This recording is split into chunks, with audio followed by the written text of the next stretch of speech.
Good afternoon. Hey, this is Nancy Mason. I am the director of the Mvskoke Nation Services Program. I am going to get us started here on our webinar. I am the presenter today and the tech guy, so bear with me. There may be a few pauses as I transition to different things within the presentation. Just to get us going, get things started, I want to introduce those of you who are joining on chat who can communicate with me by the chat feature and also through the Q&A. So any questions that you might have, I'll keep an eye on that, as well as I'm monitoring our Facebook page for any comments that are coming in on that as well.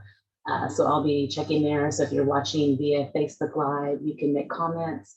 I definitely want to have some interaction within the presentation. So feel free to just jump in there with any answers that you might have for any other questions that I have for you all as we continue. Just a little bit about our program. Like I said, I'm with Mvskoke Nation Youth Services, and our overall mission is to empower Mvskoke youth by connecting to culture, community, and resources. You see our program goals here: fostering advocacy, providing resources, promoting civic duty, encouraging wellness, and creating support. Today, we're focused on our encouraging wellness area. This presentation is a part of our Mvskoke Youth Wellness Project.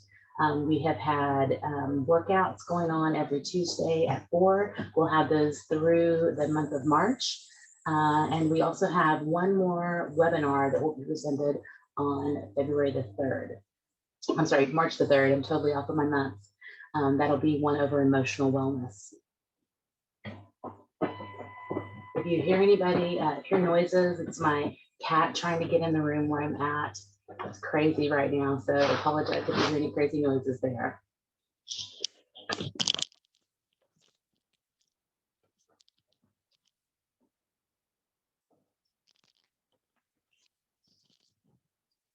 I just realized you might have a hard time hearing me. I didn't even have my microphone in, so if you couldn't hear me previously, now you should be able to. I apologize for that. Like I said, I'm doing both presenting and the tech today, and so it's just a little off.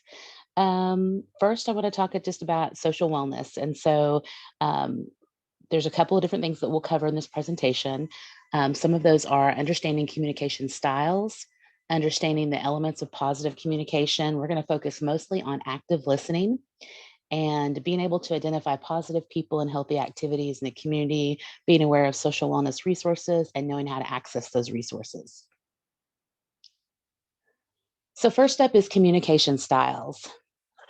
And within this project with the Mvskoke Youth Wellness, we have also been trying to focus on learning the Mvskoke language. And so I've been learning those words right along with all the participants. The first one I have here for you is Edem Bonayaida. And I'm hoping I say all these correctly.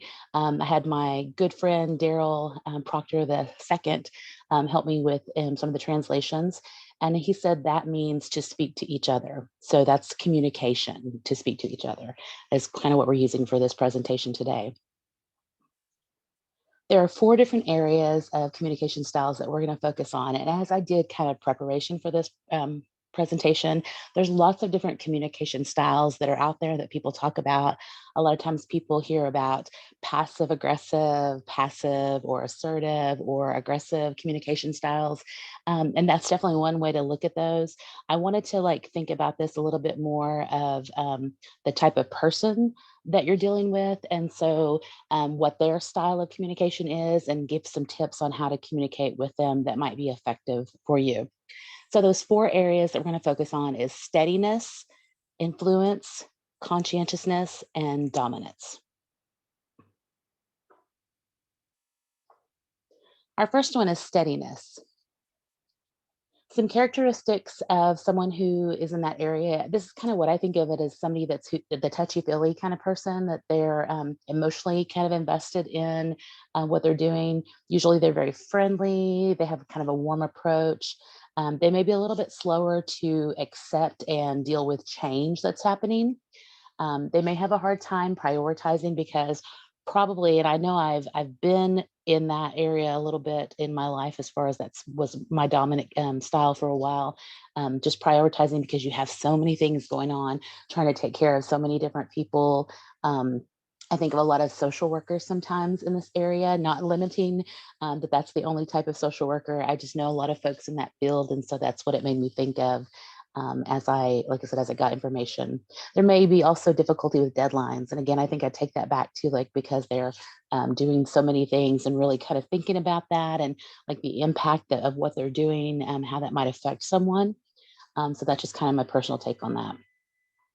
Somebody in this area who has this kind of communication style, they need or want, they prefer to be consulted about ideas. So they want you to bounce things off of them, talk with them about it so they can kind of be included in it, as well as because they're slower to change, it may take them a little while to be more willing to kind of accept like what's going on, what's my part in that, those kind of things. They also want support for their feelings. So just as they are giving, feedback on the different things that are happening, they want to be acknowledged for that, and to recognize that there is an emotion behind what they're doing. They like a personal, relaxed, and a no tension work environment. So those are some things to be aware of. And now here's some tips on how to communicate with that specific style. Think about the people that you know in your life that are in that steadiness communication style, that's how they communicate with you. So things that you can do are be warm and supportive, give clear expectations and deadlines. A lot of times it's important to write those deadlines down. And even sometimes here's the expectation, but then also showing them here's what you expect. That may be another tip to do that. Allow precedents to be the guide. Provide a consistent and secure environment. So trying to avoid disruptions, trying to avoid change as much as possible. Change is inevitable, but making it where it's more communicated. So like if you're sitting down and having that conversation with them ahead of time, that's something that they prefer and they want to be consulted about, talking with them about those changes. Let them know how things will be done. So being very consistent and concrete, using sincere appreciation. So definitely recognizing hard work that people put in, extra hours that they're working, those type of things, and show their importance to the organizational good. So like, what is their part in all of this? So do they think that they're just a small part of your organization? And emphasize to them how very important they are, like how every little piece of our organizations work together to promote our goal. We've actually done this when our office one time, and it was kind of funny. We talked about all of the different duties or roles that each of us had, and a lot of our staff didn't realize that the work that they do impacts our outcomes. So like the goals that we report on and those type of things. So it was really important to see them kind of like have that aha moment of, oh wow, I'm really, what I do is really important and really valuable to this organization. So that was a good place. I think as far as working with young people, you're going to definitely have this happen, and young people same way. You may experience a teacher or somebody in your life, a community member, somebody that goes to church with, they may have this learning style, and so being able to know how to work with them is really important. Next, we're going to talk about people who have influence in their communication style.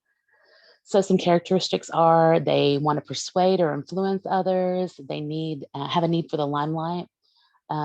They may be overestimated of their self and others. So maybe thinking that they can take on more than they can, or that other people can do more than they can.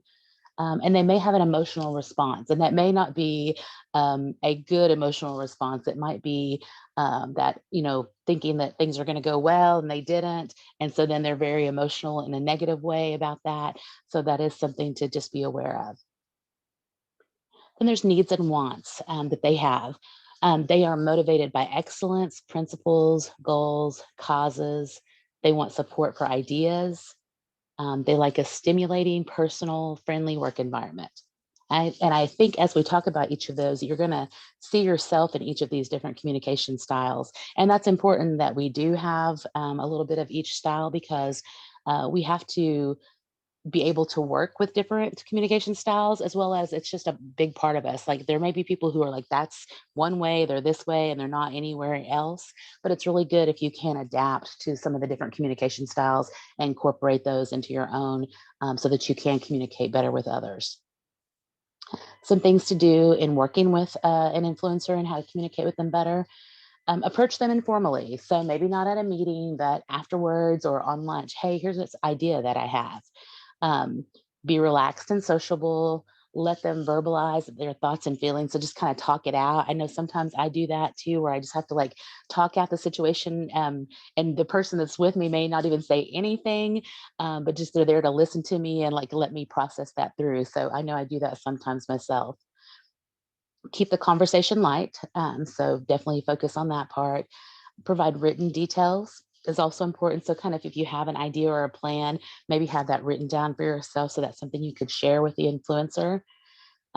Give them public recognition for individual accomplishments. And I think this is something we should do for all of the people that we work with, whether that be through our workplace, if you're a student within a school, people should be recognized definitely for their accomplishments. But obviously, that influencer is one that needs that more. And you want to use humor with them. I think that we see that a lot within the people and the young people that we work with. There's humor always, but it's very important to this category. Got a comment over here. I'm just going to go to that. Waylon says it's more like influence, but I tend to get steaming when things don't go right unless it's me. I'm with you, Waylon. I am the same way. Like I could definitely get frustrated easily, especially if I think something's going to go a certain way. One of the things that we have to think about though in those situations is like, what's our plan B? And that's another personality or a communication style we're going to talk about, that they kind of always have that plan B. We'll talk about that. Thanks. All right, conscientiousness, if I can even say the word. Their needs and wants. They prefer logic, reason, no quick changes. They want support for their thoughts. They like structured order and functional work environment. And I actually listed these backwards from the way I had done the other two, but that's what they want. Some of their characteristics are a critical thinker. They ask questions. They're resistant to vague or general information. Like if you don't have all the details, they don't want to hear it. Little need to affiliate with others. So that means they can kind of work on their own. Maybe they're independent. Um, they may not really have to rely on others to get things done, but it's definitely important that we do rely on others to do that too. Ways to communicate with them. Be logical and systematic. Have value high standards. So like if you come to them with an idea, know that their expectations are going to be high. Like here's what they want to see. And again, for me, with someone like this, I would want to write down what I want to talk with them about, like kind of have my plan all together so that I would know what I'm talking about when I'm with them. Provide background information. Oh, typo, see that. Provide background information and facts. Be tactful and emotionally reserved. So if you approach them with something and maybe their response is off-putting, like kind of try to keep your own emotions in check. So not to be overly upset or sad or those kind of things, trying to kind of keep that together for yourself. Show dependability and give them time to prepare. So even though they've gotten this information, they're still going to want to have their prep time to make sure that they are ready to move forward with those responses or with those ideas. All right, and then dominance. Needs and wants they prefer less restrictions, they like opportunity, and they like a challenge. Want support for their goals. So they once they present something, they're going to want you to like really like kind of lend a hand in there. They like a busy, efficient, structured, formal work environment. Some characteristics, they may be blunt and demanding in their approach. I know I can do this sometimes, and I have to really think about that for myself. They may lack empathy, they lack sensitivity, possibly, and maybe a little social interaction. So again, they may be somebody who wants to work on their own, doesn't really work well with a team. Waylon, you said me. Which one are you saying you're me to? Tell me so I can get that. Some ways to what he's responded to me there. Some ways to work with a person who is the dominant communication style. is to make communication brief and to the point, respect their need for autonomy, be clear about rules and expectations, let them initiate, show your competence. So this is really, really important, I think. When I read that one, I was like, yeah, sometimes if you come to somebody with an idea, and I remember doing this as a really young professional employee, going to my boss, and I knew she was kind of a no nonsense like person. She was definitely dominance, I think. And she always expected that you come to her with here's what I think needs to happen, here's my solution. And if you were pretty confident in that, and if it was the right thing to do, she was super, super supportive. And if it was maybe not the right thing, she was also very supportive in giving feedback and to try different ways. Um, but still going in there with an attitude of like, here's what I think needs to happen is definitely something I know that I value with people that I'm working with, or young people that I'm working with too. Try to stick to the topic, show independence, and eliminate time wasters. So don't schedule a meeting just to schedule a meeting. Make it purposeful for those people in that dominance area. Oh, okay. And Waylon said he's dominant. He's a bossy person. We're going to reframe that and say that you are assertive. That's what I used to tell my little girl. She was definitely assertive when she was little, and she still is pretty much. So, yeah. All right. So while I take a second to just check on any comments from Facebook, I'd like to hear from those of you who are in the Zoom with us. Which of these communication styles do you think you fit in? And so if you want to put that in the chat and let me know. And if you're watching on our Facebook, you can also tell me there on the comments which of those three, or sorry, four personality, or I'm sorry, communication styles, having a hard time today, guys. I'm trying to talk and do things at the same time. But which of the communication styles do you think you are?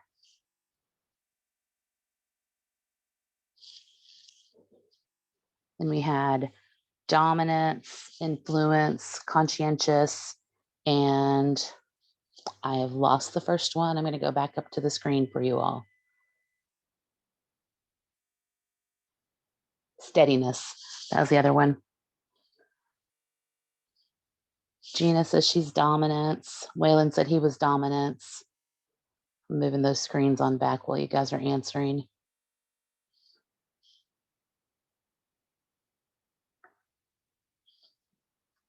Anyone else want to say what your communication style was?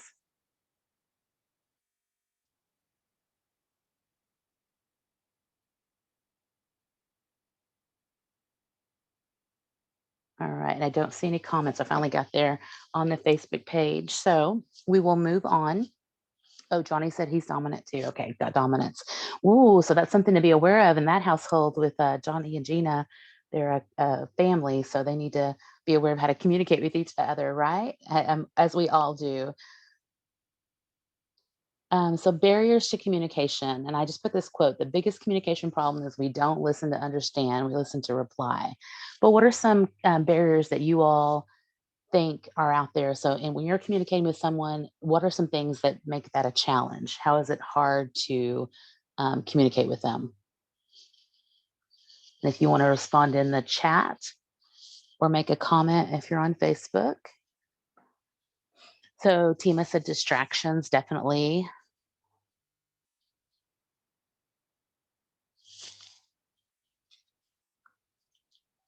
Someone else, what are some barriers to communicating with another person?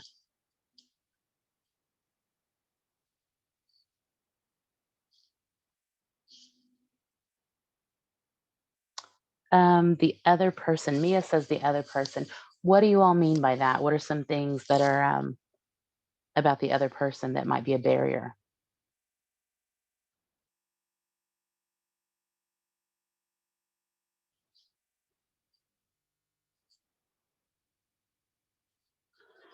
Okay, someone said they might be deaf and you don't know American Sign Language. Definitely.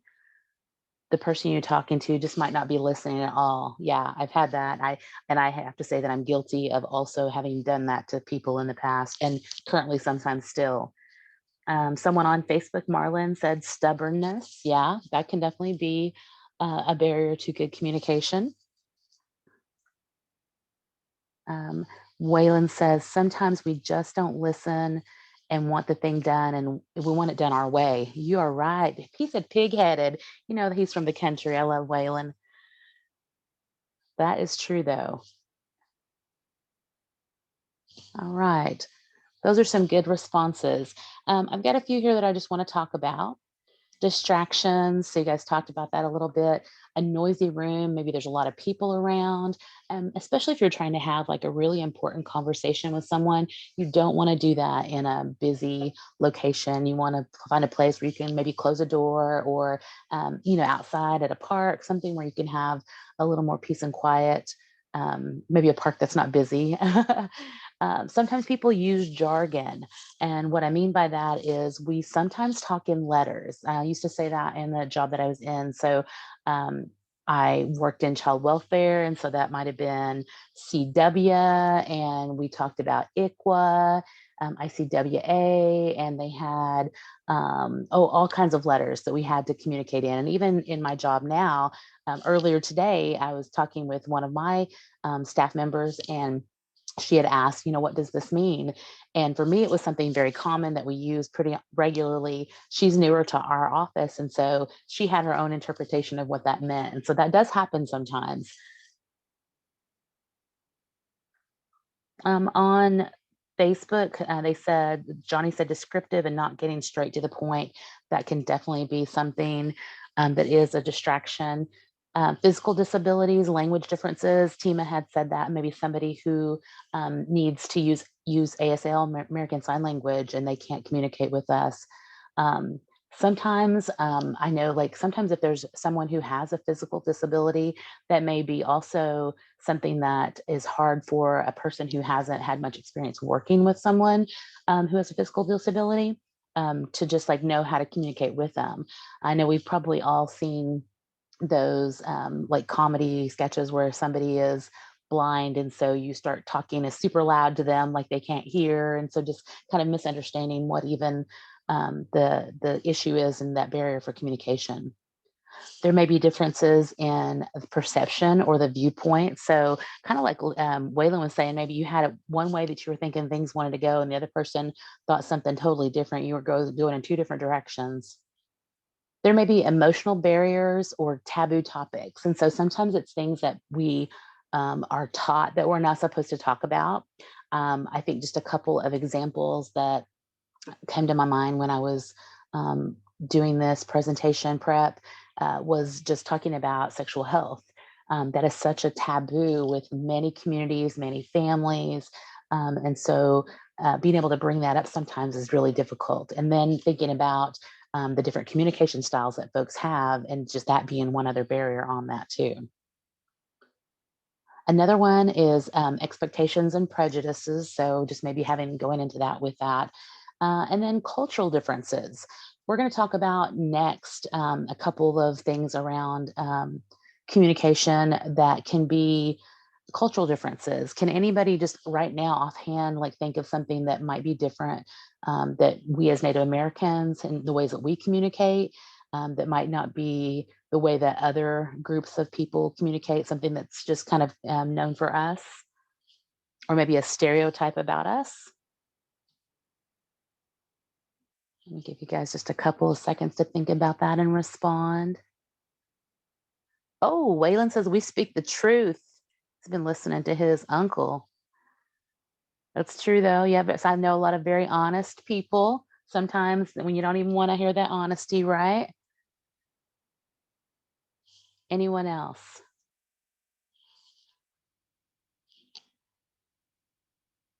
All right. Just I think one thing that I always think about is the common stereotype of eye contact. I know, so like in the more dominant world, eye contact is very important. Like people don't think you're paying attention unless you're looking at them. Um, they may also consider it a sign of respect if you are looking at them, and that you're being disrespectful if you're not. Whereas within a lot of our Native communities, that is not the case. That's the direct opposite. And so we're, not as apt to have that direct eye contact sometimes. And again, that just varies from person to person, obviously, but is definitely one of those things that always comes to mind for me as a barrier in communication, sometimes that we see within schools. Oh, there was some other comments I wanted to put. We use humor a lot, and we speak anything and everything that's on our minds. Yeah, that's true sometimes. All right, what are some examples of bad listeners? We've said a few of those things already. I know I talked about eye contact, maybe something that people would say about the way they're doing that. Someone who's closed-minded, that might be somebody who's a bad listener, yes. What else?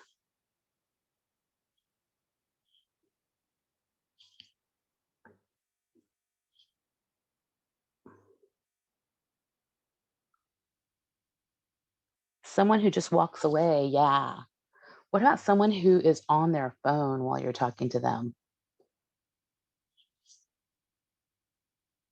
Cutting people off when they're talking. Yes, definitely. That is really hard. I find myself doing that on accident sometimes, like not even meaning to. So it's something I have to really pay attention to. Like, oh man, I just totally cut them off, and I need to make sure that they have that opportunity to speak, especially if I'm really trying to have a conversation with them. Someone who's making noise or talking while you're talking. Yeah, that's definitely very distracting. I'm going to go ahead and list some of those there. Maybe they ask questions that you've already answered, so you know that they didn't pay attention.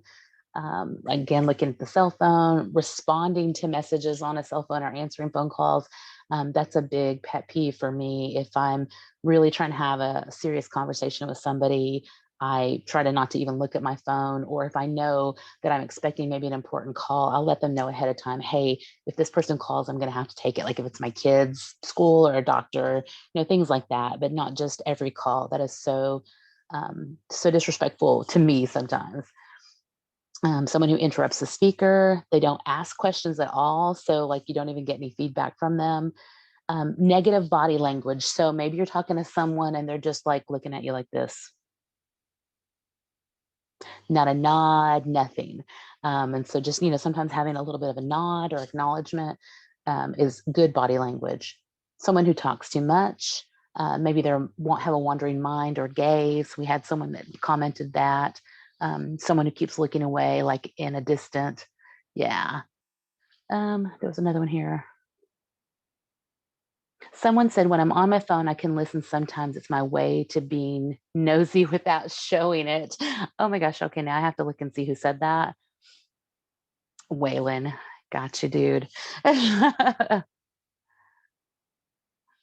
right. And maybe then another example would be somebody who gives advice instead of feedback. Because sometimes people just want to be able to talk. They don't want to have you give them an answer or tell you what to do. They just want you to hear them and just kind of be that listening board. Like I said, I know I do that sometimes when I'm thinking about ideas in my head. I just need to get it out and I just need somebody to hear it so that it kind of helps me process that through. So then thinking about a good listener, I'm going to go ahead and flip onto those and feel free to add any in the chat or on Facebook if you'd like to. Good listeners have good eye contact. And again, that may vary from culture to culture, and all of these things may vary from culture to culture.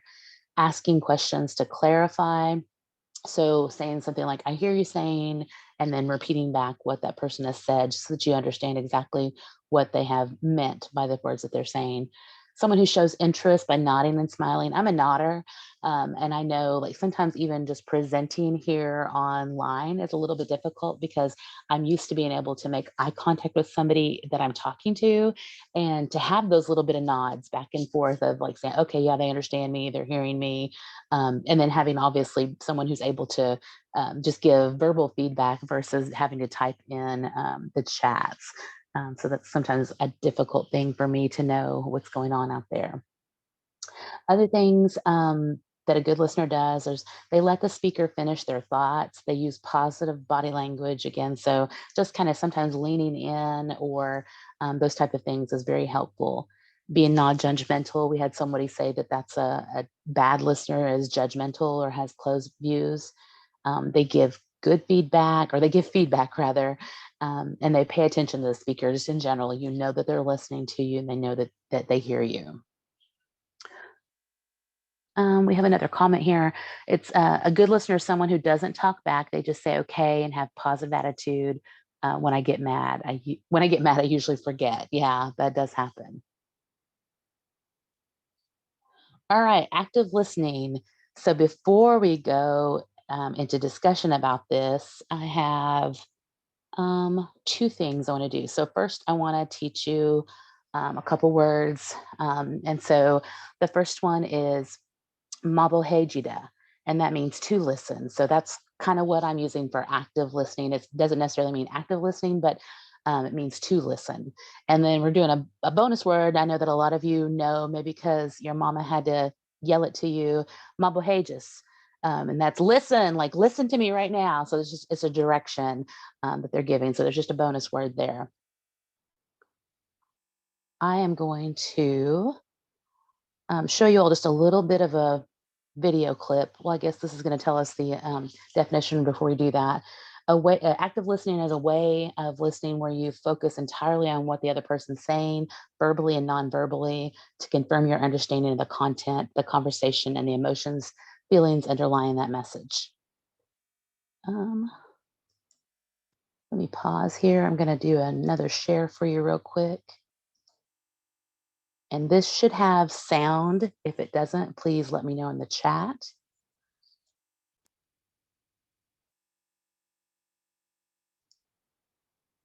First, there was PlayStation, aka PS1. Then there's PS2, PS3, and now PS4. And that makes sense. You'd think after Xbox, there'd be Xbox 2.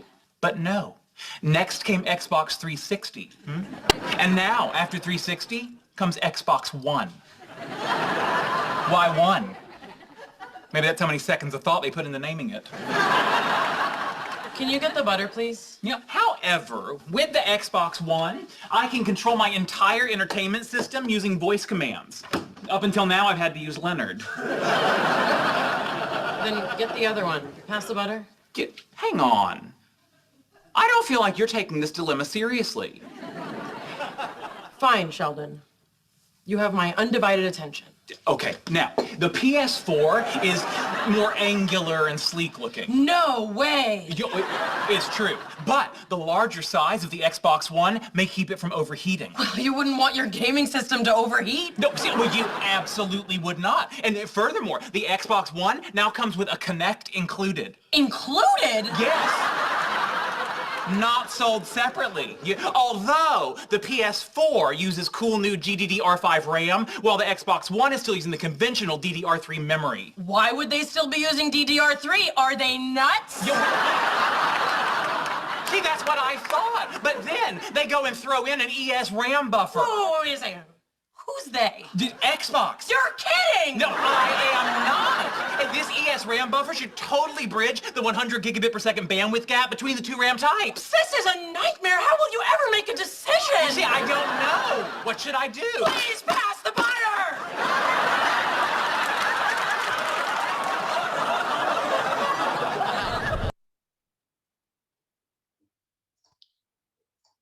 All right, so I love Big Bang Theory, but I thought that was just a really good example of somebody who was not listening and then did a really good job of being an active listener, provided feedback, everything we just talked about, you saw in the second half of that conversation. But it was also funny to see that the person who was upset initially that he wasn't being heard, he actually wasn't even listening to her, right? So all she wanted was the butter. All right, let me get you all here on the correct screen.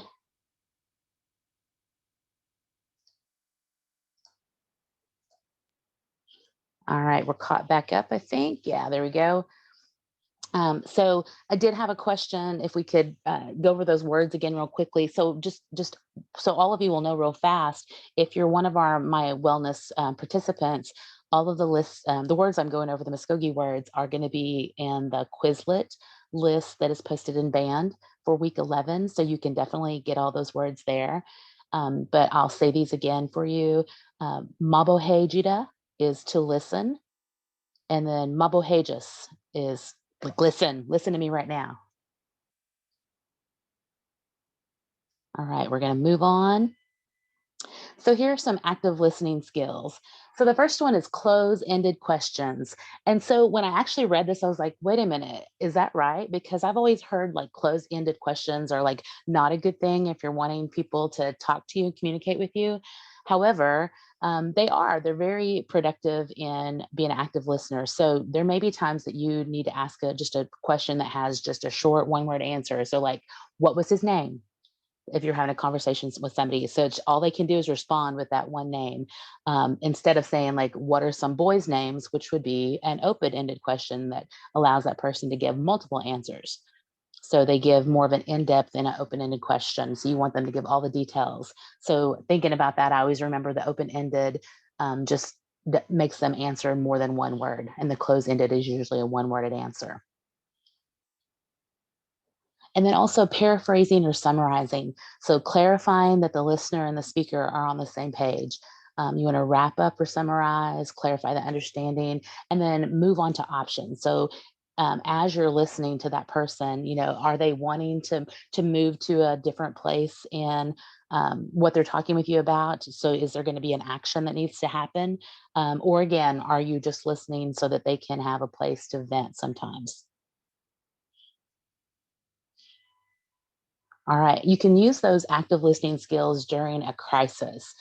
So the biggest thing that you want to think about is establishing rapport. So that's like really kind of connecting with that person, letting them know that, hey, things that they're talking with you about, you'll definitely keep confidential. However, with regards to the, lots of us have things that we have to report. So if it's something that's going to be a harm to the person, or if they're going to be a harm to other people, then that's a place where we have to break confidentiality.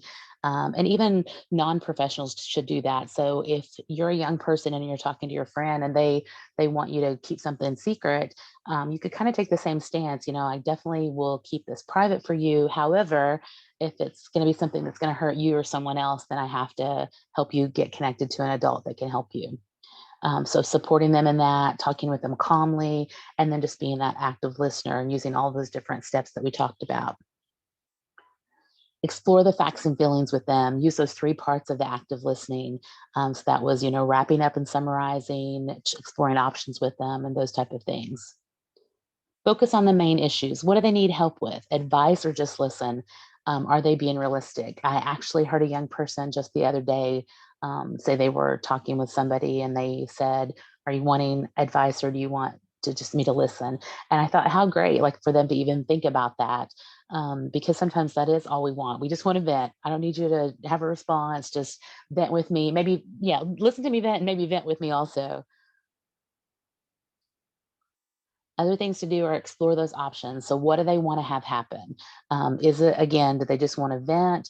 Are they looking for a solution? Have they tried things in the past? What worked, what didn't? And what are the pros and cons of each of those options? And then establishing that plan of action. So it's a detailed like who, what, when, where, and how. So like if it's a crisis situation where maybe a young person is wanting to harm themselves, then definitely like who you're going to contact, what you're going to do, all those different things, how that's going to happen. And then also having a plan B. So maybe somebody's talking with you about a goal that they have. They want to get their driver's license, and so okay, let's talk that out. Let's figure out what are all the steps that you need to get there to get that driver's license, and then also having a plan B. So should you not pass that test, or in the meantime while you're studying for the test, how are you going to get to school and to work and those different things? So having a plan B is always important. And then I think probably the most important part is define how you can support that person if they're in a crisis. So is it that I'm going to help them call youth services and get some financial assistance for driver's education? Or are you going to let them use your car to take that driver's test in? So, and maybe there's no way that you can support them. That would just be something also to clarify at that point. This is a great plan.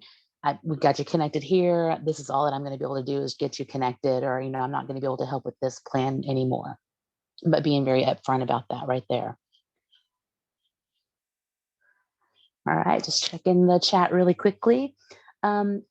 So we talked a lot about communication, about active listening.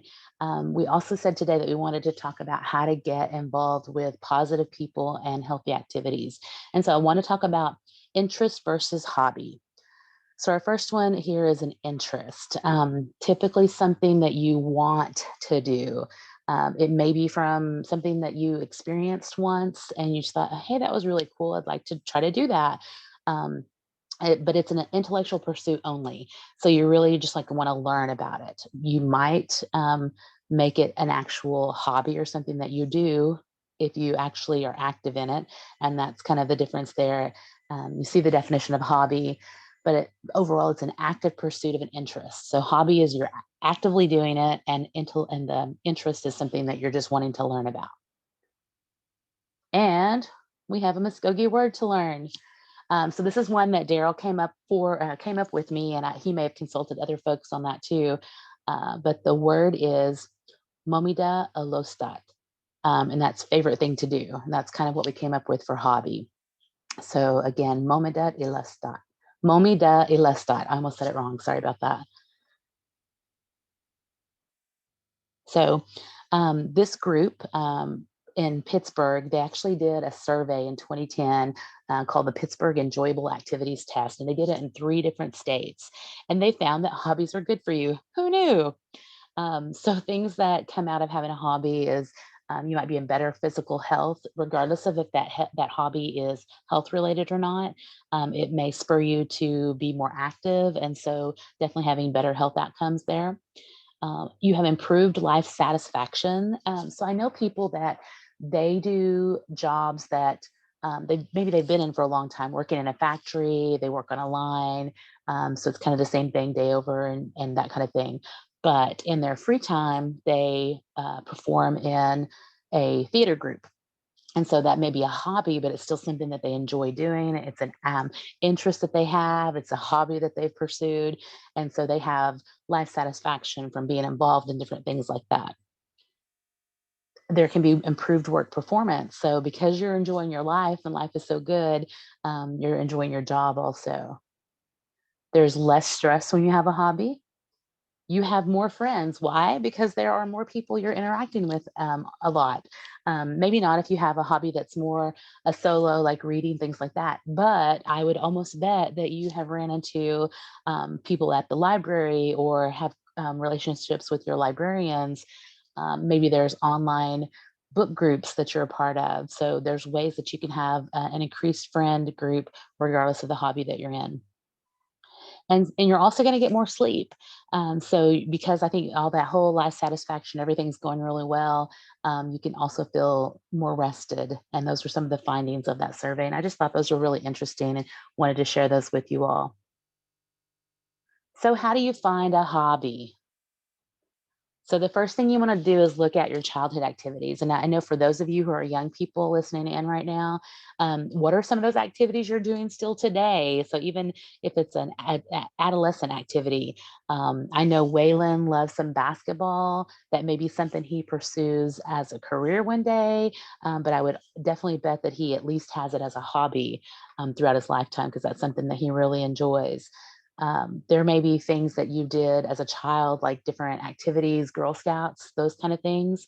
That may be a place where you learned to do arts and crafts. I know a young lady who does knitting. She's hang out with her elders a lot. And so she does a lot of elder type hobbies, but young people do them too. But she's a knitter and she sews, all kinds of different creative things like that. Reading, beading, there's lots of different things. Tell me what some of your hobbies are. Tima said she likes to draw. That's awesome. I would love to see your artwork, Tima. If you're on Facebook Live, you can comment and let us know what some of your hobbies are also. Waylon also likes to weightlift. That's awesome. Good. I think hobbies that I have, I like to sing. I have tried to read a little bit more in the last few years. I do audibles now, though. I read Audible books online. Johnny says he does art. I've seen his art. He's really good also. Good. So childhood activities, color, garden, and puzzle. Robin, thank you for sharing that. I like to color now too. It was definitely something I did as a child. I probably don't do it as often as I should now, but I do love to do some adult coloring. That's really fun for me. Gina also likes to color and she likes to do social media. Yeah, it can definitely be a hobby. Good. Oh, so actually, before I go into the next thing, other childhood activities can be so if you're a parent or an adult that's on the call, you may have activities that you're connected with because of your kids if you have children. So I know that my kids, all of my three of my kids went through our junior league football association, and so that definitely became kind of a hobby for me for a long time, just in interacting with the teams, helping out, working in the concession stands, and I even though that was volunteering, I kind of considered it a hobby because it was something I really enjoyed doing and just interacting with the people. So thinking about the activities that your kids are in, or niece or nephew, those kind of things can also get a hobby out there. Mia says she likes softball. I know she does. That's good. There's also just everyday interests that you have. That may be that social media that Gina was talking about, right? So maybe that's a place. Oh, somebody I missed. Let me go ahead and go back here. Jill said she likes painting, writing, walking, traditional dance, music, and gardening. That's good. Mia also wants to learn how to ride a dirt bike. So right now, Mia has an interest in dirt bike riding. We'll see if she makes that a hobby, if she actively pursues that. Mom and Dad, I don't know what you guys think about that. But our everyday interests, what are some other things that you might be interested in every day that could become a hobby for yourself? This might be where basketball would fit in with Waylon because that's an everyday thing, I think. Anyone else have an everyday interest? Oh, Mia's mom responded and said she don't want her to break her bones. I totally get you. So yeah. I'm just looking at that fishing picture there. My brother is an avid fisher. That's something he probably would do on a everyday basis if he could. I know people who do photography that they sometimes get to do that as a side job. So that's like a just an interest area that they have, something that they actually do, and they maybe sometimes even make money off of it. You can make money off of hobbies. Photography is one. Okay, good. Thank you, Jill. Learning about the Bible, Marlon said. Oh, that's a great one. Beading is another one. Good. Go into the last thing. And then a hobby might also be found in something that you always wanted to do. So, like right there, Mia said, she's interested in riding that dirt bike. That may be something she still says as an adult that she wants to do.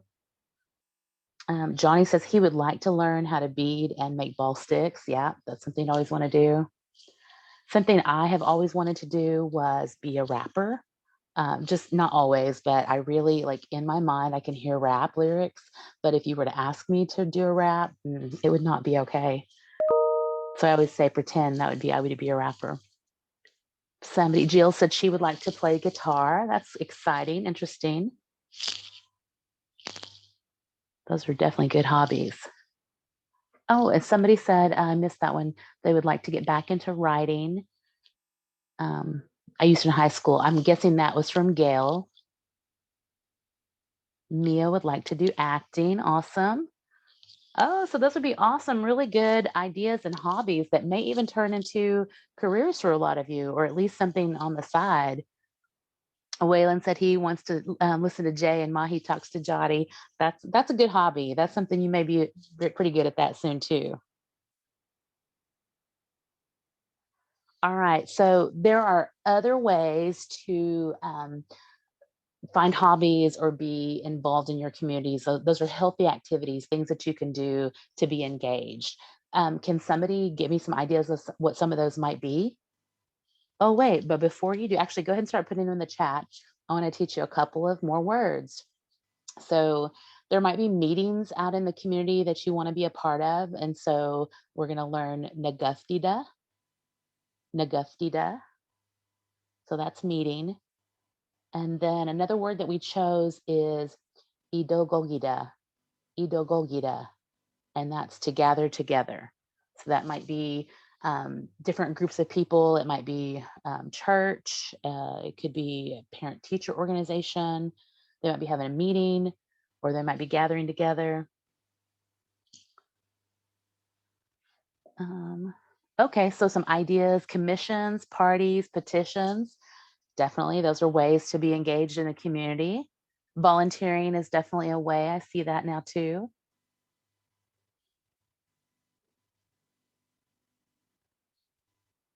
Anyone else? I see a new comment. Let me get there. Oh, okay. All right. Well, Waylon says he would personally like to become a light horseman when he gets older. And he sees that as a way to be more involved. And actually, that really is like that just is perfect connection to what we're talking about right now, community engagement, because it's being a part of different organizations or groups sometimes. So the Light Horse have a Light Horse Explorer program for young people. And so that would definitely be something to check out. I think you have to be 14 to start, but you could definitely get on the website and check that out and make sure. I would definitely recommend that if that's a career goal that you have. And then talking to, we have a young man, Tyler Hill. You probably know him. He was an explorer, and he now works for Light Horse. So that's a great place to connect. Um, Marlon has a question here, and we'll be able to view this again later. This presentation is being recorded, and it will be posted on our YouTube channel. So if you just look for Mvskoke Youth, so we spell that Mvskoke Youth, you can find that on YouTube, as well as it will continue to stay on our Facebook page under the live recording, so you can rewatch there.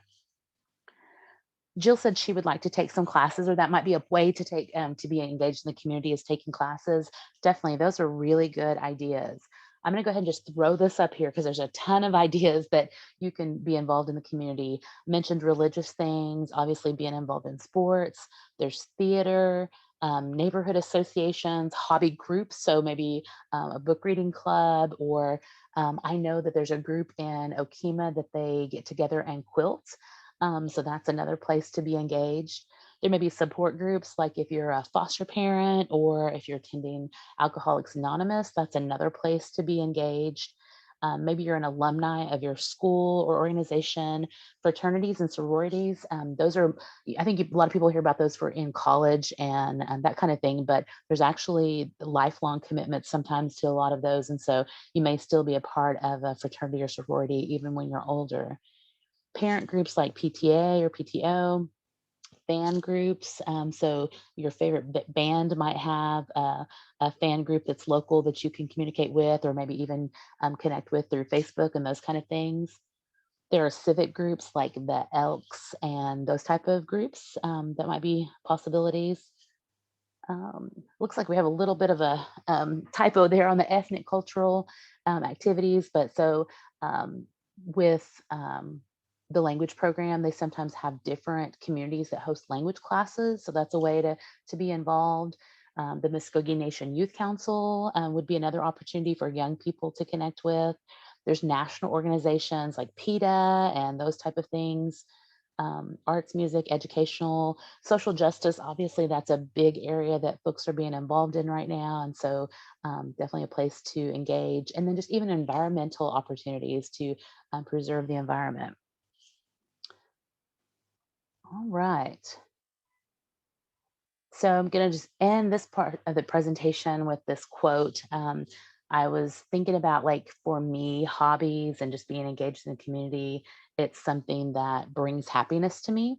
It makes me happier. And obviously that study we saw, it definitely improves life conditions for folks. And so happiness is the highest form of health. Since we're talking about health and wellness today, I wanted to share that quote with you all. Just check the chat real quick. If you have any questions or comments, go ahead and feel free to put those in right now. Oh, okay. So it looks like this is a suggestion, a volunteer group to pick up trash and be more involved in the community. Yes, definitely. And that would take care of the environment for sure. All right. These are just a few references. I want to make sure that I highlight those. of where I got all the different information for the presentation today. And, oh, and I did not update the slide now that I'm seeing it, but we have upcoming webinars. Every Tuesday, like I said, we have our workouts, the wellness workouts at 4 p.m. They're live on Facebook. If you're a part of the Wellness Project, you can actually join through Zoom also. We have another wellness webinar. This one has the one for today. Sorry, I didn't make that change, but the next one will be on March the 3rd at 4 o'clock. And that will be with Samantha Kuhn. She'll be talking about emotional wellness, focusing on self-care. And so that'll be a really great presentation, and encourage you all to attend. If you go to our website at mvskoke.com/event-registration, you can see all of the upcoming activities that are going on there. You can register for the next webinar on March the 3rd. You can connect with an activity that's happening this Saturday. It's going to be the Respect is Love virtual trivia game hosted by the Family Violence Prevention Program. We're partnering with them to have that activity. The first 50 young people who attend, ages 12 to 24, will receive a really cool t-shirt.